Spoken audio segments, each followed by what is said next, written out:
Hey everybody, Matt Barton here with this week's Broker Minute or Two. I'm going to be doing a little bit of a departure. I went looking back through my videos and there's a lot of technical stuff and I realize I haven't maybe dealt with some uh, concepts or principles as much as I should. So that's what this today is going to be.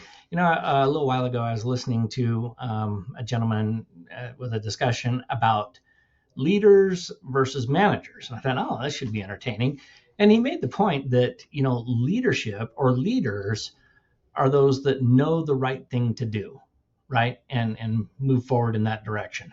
Managers, and he wasn't putting either one above the other, just pointing out the difference. Managers or management is doing things the right way.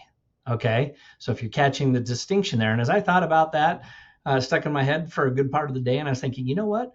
We as realtors, we actually need to do both. We need to be good and proficient, not only in leadership and telling people what the right thing to do is, but then also doing our job well.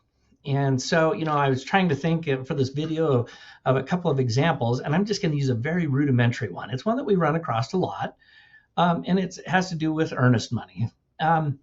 It seems like such a ticky-tack thing, but there are some definitely hard constraints in our contract about earnest money.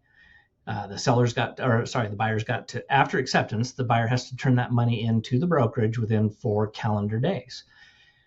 Whenever the company gets it, if it's on day 1 or day 4, then the brokerage has 4 days to get it into their trust account.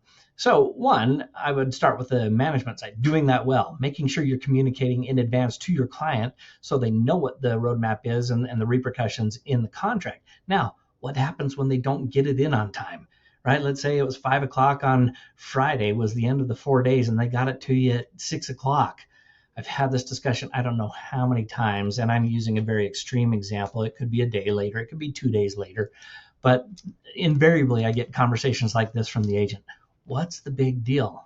Well, it's not a big deal until it becomes a big deal, right? And we have many times where the other side wants confirmation from us, the brokerage, as to when we receive that. And I know this is crazy, but we can't lie about that.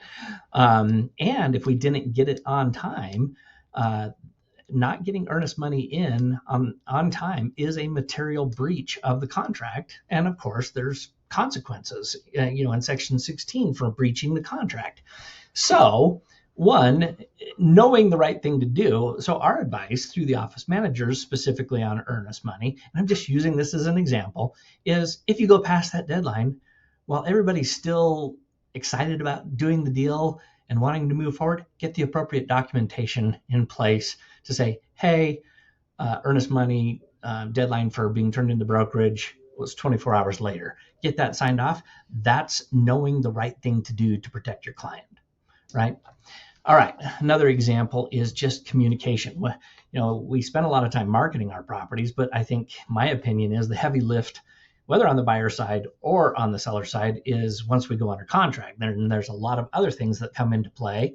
And sometimes it's just not pleasant communication. There's bad news to be carried. And I've told agents for years and years and years, it's way better. I mean, just even think of your own personal relationships. If there's something bad that needs to be divulged, it's almost always, I'm trying to think of an instance where it's not true. It's almost better to just get it out in the open.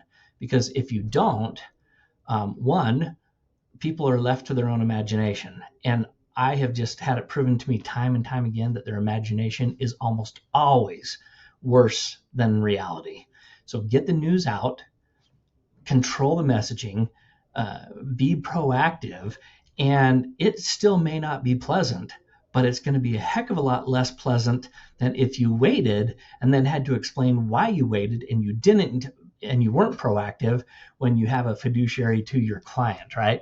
So this is just, this week's message is just a reminder to be both a leader and a manager. Know the right things to do, and then when there are things to do them the right way.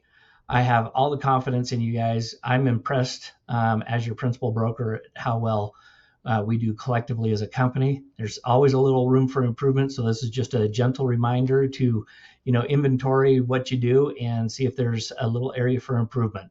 As always, I'm here to help. If you have questions, concerns, ways to structure a deal, things you've run across that you haven't seen before, I still, after 17 years of being a principal broker, still run across things that I never ran across that one before. We're here to help, and I hope you know that and look forward to your success going forward. Thanks.